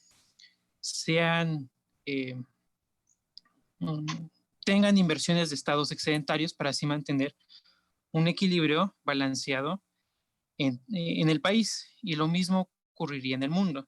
Sin embargo, como vimos en la lectura, las cuestiones geopolíticas y esta maquilación, según Varoufakis, de un plan global, y luego lo que complementa Denise en su comentario de cierre, es que hay un nuevo plan llamado Minotauro, en donde dice Estados Unidos, ok, antes soy el país excedentario del mundo y ahora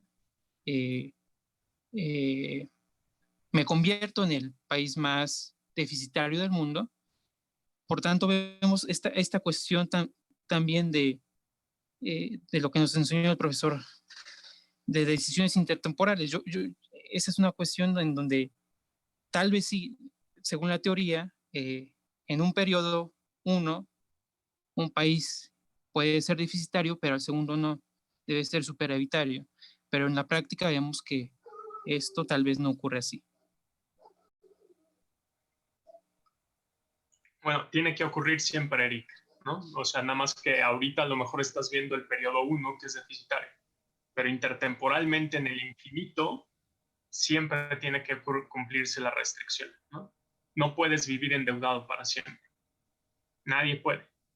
Entonces, en algún momento se tiene que pagar. Y cuando hay esos grandes cambios que tienes que mutar, es cuando hay los grandes cambios en la historia, ¿no? El 71 es el cambio del plan global al Minotauro.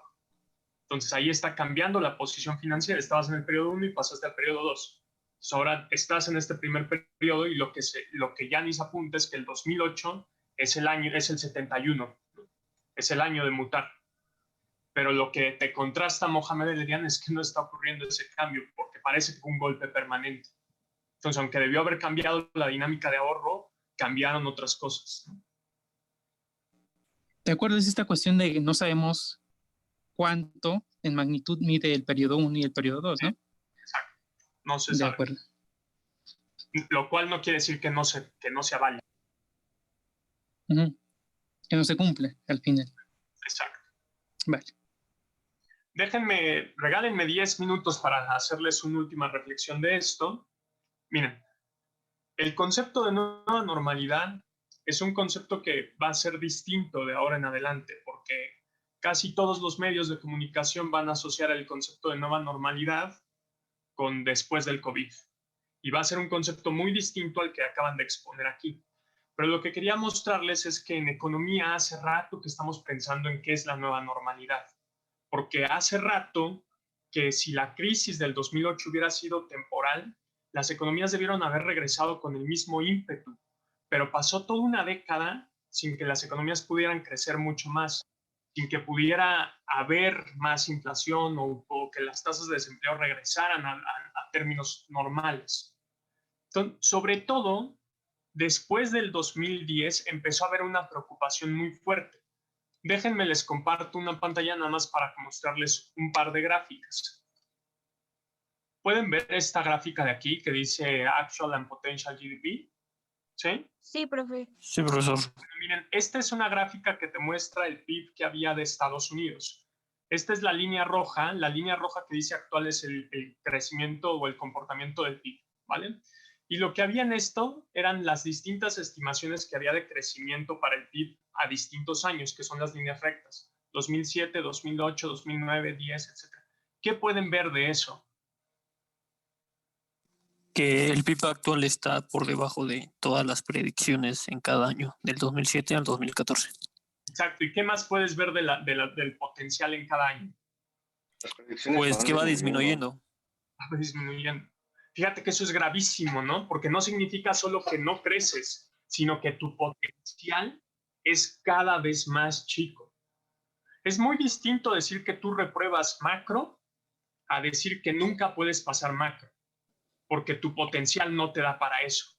Entonces, algo que le empezó a preocupar a todos los economistas después del 2008 y con este concepto de nueva normalidad es que año tras año las revisiones de crecimiento, lo que ustedes expusieron, se revisaban a la baja, año con año. Y si tú calculabas el potencial de las economías año con año, era menor. Este es Estados Unidos, que es la economía más grande del mundo, pero esta es la eurozona. Y sucede exactamente lo mismo. Cada año tiene menor potencial de crecimiento y crece menos. Son las dos cosas, es una hiedra de dos cabezas, ¿no? Crece menos, pero al mismo tiempo el potencial es menor. Y lo mismo puede verse para Japón y lo mismo se puede ver para cualquier economía que tú hagas este ejercicio. Jaime Ross, en los anuarios de economía que llegó a publicar, siempre ponía el filtro de tendencia de PIB de México y mostraba cómo estábamos debajo todo el tiempo. Era una de sus grandes críticas, ¿no? Que decía que justamente no podíamos regresar a los niveles que había antes de la crisis del 2008. Entonces, este es un fenómeno que en economía se ha discutido mucho y que ahorita va a desaparecer por el concepto de COVID. Entonces, cada vez que escuchen nueva normalidad va a estar asociado al proceso de reapertura, de reorganización tras una pandemia, que es algo muy nuevo, pero antes de eso había una discusión, que es la que quería compartirles, acerca de que el mundo no ha logrado recuperarse, de que lleva décadas, porque ya va para 2 décadas, en donde está estancado, en donde no alcanza a superar lo que había antes, ¿no? Entonces, ahí entra la reflexión sobre, bueno, ¿qué ocurrió en 2008? ¿Ocurrió algo que fuera tan fuerte como para generar una crisis de manera permanente? Y ahí es cuando uno tiene que preguntarse, bueno, ¿en qué consiste la crisis de la subprime? ¿Quién sabe aquí qué fue la crisis del 2008? ¿Qué es lo que conocen? En el ERIAN viene un poco más explicado, ¿no? Pero ¿qué se quedaron de eso? Bueno, yo sabía que la crisis comenzó con la crisis hipotecaria de Estados Unidos en el año del 2007, que es cuando los precios de las viviendas comienzan a bajar. A ver, entonces, ahí detente, ¿por qué caen los precios de la vivienda? La verdad no me acuerdo sobre eso. Pero es por el desapalancamiento, ¿no? Masivo de las empresas hipotecarias. Ajá. ¿Y por qué se desapalancan? Porque ya no pueden amortizar la deuda de estos activos financieros y comienzan a querer venderlos en el corto plazo a precios inferiores a los que los habían adquirido. ¿Y por qué ocurrió eso? Porque se vendían como hipotecas de casas que realmente no existían y no se podían Un crear de la sobrecrédito nada. también, ¿no? ¿Cómo? También podría ser por un sobrecrédito. ¿Por qué el sobrecrédito? Por las tasas de interés bajas. Ajá. Bien, déjenme les dibujo algo muy rápido. Normalmente, los créditos hipotecarios, uno piensa que funcionan de esta forma. ¿Pueden ver la pantalla en blanco rápidamente? Sí. ¿Sí se ve? Bueno, normalmente uno cree que el crédito hipotecario es algo como esto. Este soy yo, y entonces yo me quiero comprar una casa. Entonces voy al banco, que son estos sujetos de aquí, que le voy a poner signo de pesos, y ellos me dan una cierta cantidad de dinero. Y yo les voy pagando un cierto interés, ¿no? Ellos me dan dinero y yo les voy pagando intereses. Uno cree que el mundo funciona así, pero ese es el mundo de los odontólogos, ¿no? No es el mundo de los economistas. El mundo de los economistas es mucho más complejo porque resulta que no solamente soy yo, sino que hay muchísima gente que está generando el mismo crédito hipotecario con la misma entidad financiera. Entonces, todos ellos están teniendo préstamos con el banco. Pero este es un banco, lo que le llaman banco comercial. Y lo que hace el banco comercial es que no se queda la deuda. La deuda no está en el banco en el que sacas el crédito. El banco lo que hace es venderla como un producto financiero y se la vende a otro banco que tiene más dinero que él, que se conocen como los famosos bancos de inversión. Es Goldman Sachs, es Credit Suisse, es JP Morgan, esos son los bancos de inversión. Los bancos comerciales son los chiquitos, es Banco Azteca, es Banco Walmart, es Bancomer, pero los bancos de inversión son los que tienen más dinero. Ellos compran la deuda y una vez que tienen toda la deuda, ellos siguen ganando los intereses que vienen desde acá, que se están pagando. Pero no se queda ahí esta historia. Lo que hace el banco de inversión es que construye una empresa en específico para conseguir dinero. Esa empresa en específico se conoce como vehículos especiales de inversión. Esos vehículos especiales de inversión adquieren toda la deuda y entonces a partir de toda la deuda que viene de todas estas personas que están aquí, emiten títulos accionarios, es decir, emiten acciones. Estas acciones que vienen representando la deuda del primer crédito hipotecario son lo que se conoce como una deuda colateralizada o un título de deuda, o bien un CDO. Ahora, lo que se hizo en la crisis del 2008 es que aquí hay muchos sujetos que están haciendo estos créditos, pero algunos no tienen un buen perfil financiero, algunos no pagan, algunos pagan bien, entonces empezaron a conjuntar esas deudas en distintos paquetes. Entonces emiten distintas combinaciones de estas acciones que están hasta acá. Esas acciones tienen tres formas. Una, la que le llaman la forma senior o de prioridad, la forma mezzanine y la forma equity. Entonces, para que el vehículo de propósito específico o especial de inversión te venda la acción, lo que hace es ir con una calificadora y te dice, bueno, a ver, tú dime, aquí yo estoy empaquetando distintos créditos que vienen desde acá. Entonces, dime cuál es el crédito que tú ves que tiene más potencial de pagar. Los senior son los créditos más potentes, que eran los mejores. Entonces, esos son los que las calificadoras calificaron como AAA. Los mezzanine ya no eran tan buenos y los equity eran los peores. Los equity, son los famosos subprime, ¿vale? Entonces, cuando dejan de pagar los subprime, las acciones, que son los CDOs, caen. Eso hace que pierda dinero la banca de inversión y eso estaba conectado con la banca comercial, que es la banca que está con la gente. Y este banco es el que tiene que embargar las casas que finalmente habían comprado los sujetos. Más o menos eso es la historia de desde dónde viene la crisis de los subprime, ¿no? Vino de aquí, esta madre le pegó a esta cosa de aquí, esta le pegó al final a esta de acá. Resultaba además que los senior estaban con una garantía que es un CDS, ¿no? Es un seguro que tú le comprabas a cualquier aseguradora y la gran aseguradora era AIG.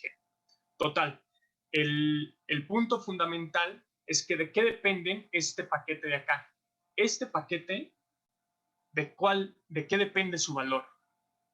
Si tú comprabas un senior o un mezzanine o un equity, ¿de dónde ganabas el dinero?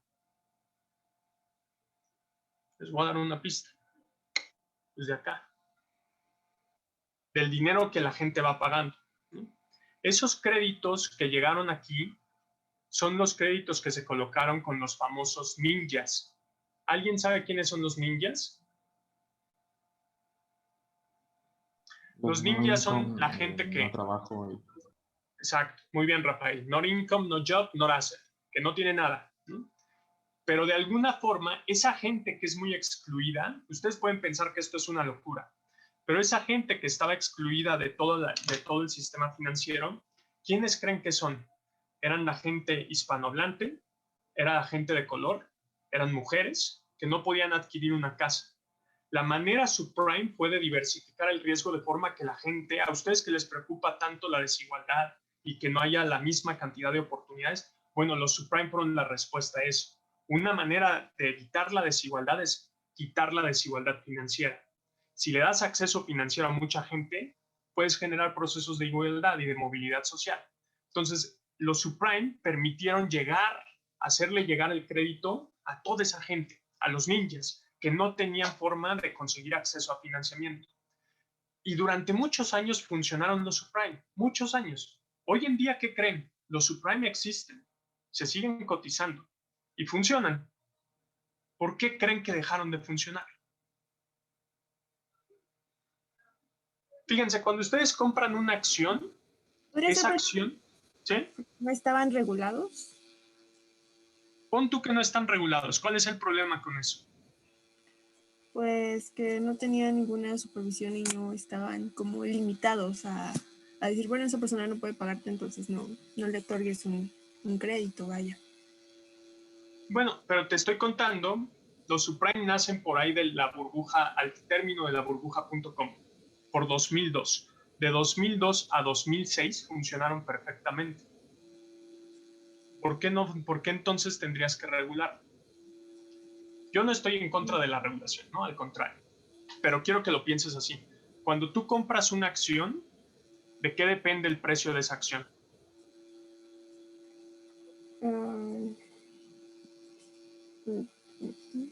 Del rendimiento, ¿no? Muy bien, ¿del rendimiento de qué? ¿El interés?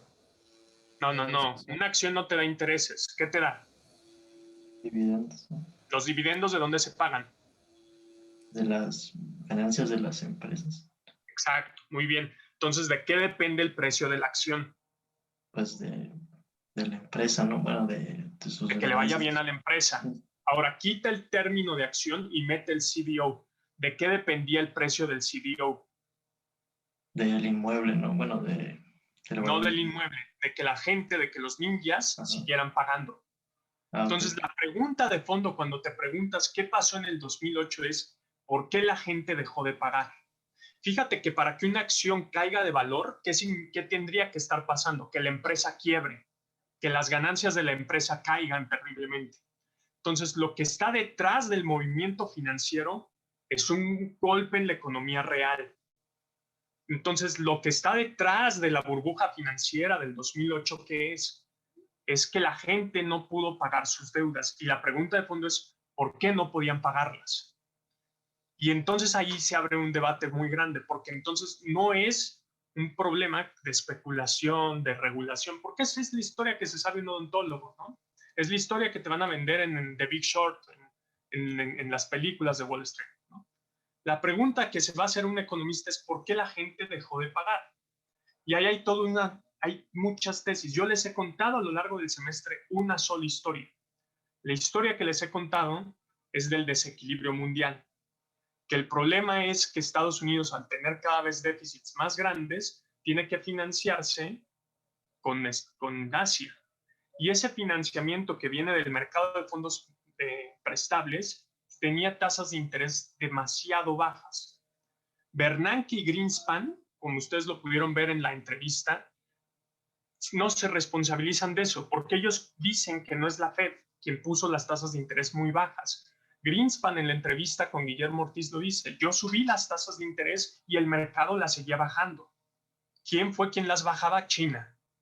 ¿Y por qué China baja las tasas de interés? Bueno, si tú lees a Pettis, te diría, porque hay un problema de desigualdad ahí del ingreso, que viene de parte del intervencionismo asiático. Y entonces ahí tienes toda la historia acerca de que el problema está entre Asia y Medio Oriente.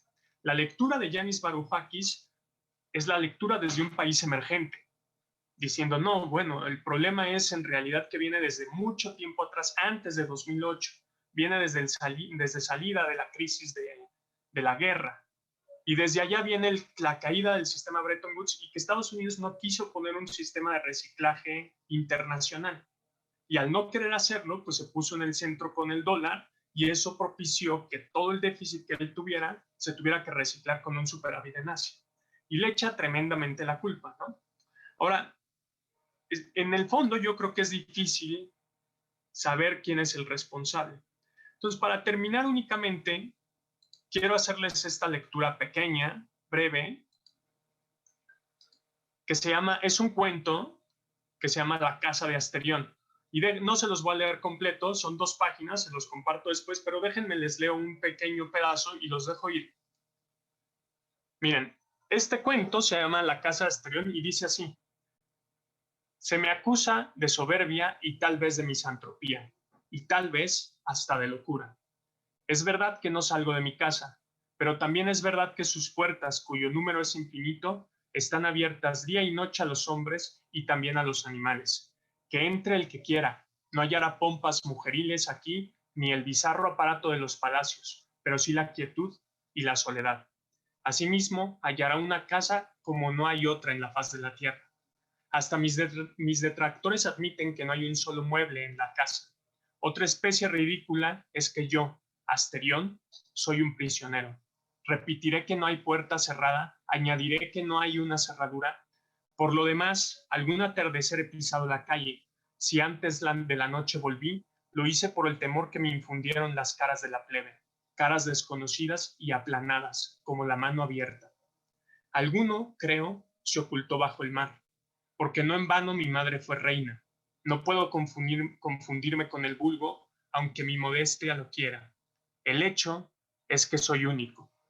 Claro que no me faltan distracciones. Semejante al carnero que ven vestir, corro por las galerías de piedra de la casa hasta rodar al suelo. Me agazapo a la sombra del aljibe o a la vuelta de un corredor y juego a que me buscan. Hay azoteas desde las que me dejo caer hasta ensangrentarme. A cualquier hora puedo jugar a estar dormido, con los ojos cerrados y la respiración poderosa. No solo imagino estos juegos, sino que medito mucho sobre la casa. Todas las partes de la casa están muchas veces. Cualquier lugar es otro lugar. La casa es del tamaño del mundo. Mejor dicho, es el mundo. Todo está muchas veces, 14 veces, pero 2 cosas hay en el mundo que parecen estar solo una vez. Arriba, el intrancado sol. Abajo, Asterión. Quizá yo he creado las estrellas y el sol y la enorme casa, pero ya no me acuerdo. Cada 9 años entran a la casa 9 hombres para que yo los libere de todo mal. Oigo sus pasos o su voz en el fondo de las galerías de piedra y corro alegremente a buscarlos. La ceremonia duró pocos minutos. Uno tras otro cae sin que yo me ensangrente las manos. Donde caen, quedan, y los cadáveres ayudan a distinguir una galería de otra. Ignoro quiénes son, pero sé que de uno de ellos profetizó mi hora de la muerte, y que alguna vez llegaría mi Redentor. Desde entonces no me duele la soledad, porque sé que vive mi Redentor, y al final se levantará sobre el polvo. Ojalá me lleve a un lugar con menos galerías y menos puertas. ¿Cómo será mi Redentor?, me pregunto. ¿Será un toro o un hombre? El sol de la mañana reverberó a la espada del bronce. Ya no quedaba ni un vestigio de sangre. «Lo creerás, Ariadna», dijo Teseo. El Minotauro apenas si se defendió. Bueno, ese es el cuento de la casa de Asterión. ¿Quién creen que era Asterión? El Minotauro. El Minotauro. ¿Y qué te dice este cuento? Pues es que como lo veo, lo estaba viendo desde la otra perspectiva, no desde Teseo, desde el héroe, sino de Asterión como un ser más humilde, menos caótico, está esperando redención, que es a través de su muerte. Exacto. Entonces mira, Creo que tú mismo me lo preguntaste la vez pasada. ¿Quién era responsable de todo el proceso de desequilibrio? Varoufakis señala que es el Minotauro. Hay que darle muerte para acabar con eso, ¿no? Si tú lees a Bernanke, a Greenspan, a Pettis, vas a encontrar que el desorden es más caótico y que el Minotauro puede ser que no sea el único responsable, que a lo mejor es parte del conflicto que hay entre Dédalo y Pisea, ¿no? Entre Minos y el rey Egeo. Entonces, bueno, yo creo que cada uno de ustedes puede escoger cuál es la historia que les gusta más. Pero era importante para mí que supieran que este debate existe y que es probable que después del COVID, después de unos cuantos años, vuelvan a hacer la pregunta de por qué, de la nueva normalidad, ¿no? De por qué las economías no logran recuperarse. Porque está ahí el problema. Pues era eso. El próximo jueves no nos vemos. Nos vemos el martes para su examen. El jueves que entra es la última clase del año. He invitado a una persona de Notre Dame que está haciendo su doctorado allá. Notre Dame es un posgrado de Estados Unidos, es muy bueno. Jaime Ross viene de allá. Yo sé que ustedes no conocen a Jaime Ross, es una pena, pero Jaime Ross era no solo un rockstar, sino un gigante que valía la pena, mexicano, de conocer. Entonces, Guillermo va a venir a darles una clase acerca de macroabierta y de cómo es importante tener un modelo para poder tratar de entender cosas que ocurren en el mundo. Entonces van a ver que lo que les he enseñado les va a servir para entender la clase de él. Y creo que con eso va a ser muy buen cierre para que entiendan los hechos estilizados de macroabierta que hay ahorita y no acabemos el año con eso. Si van teniendo dudas en el transcurso de la semana, que vayan estudiando algo, pueden escribirnos. Yo les voy a dejar unos videos a lo largo de esta semana para terminar el tema del modelo que les enseñé. Y sería todo. Entonces nos veríamos hasta el martes y luego el jueves.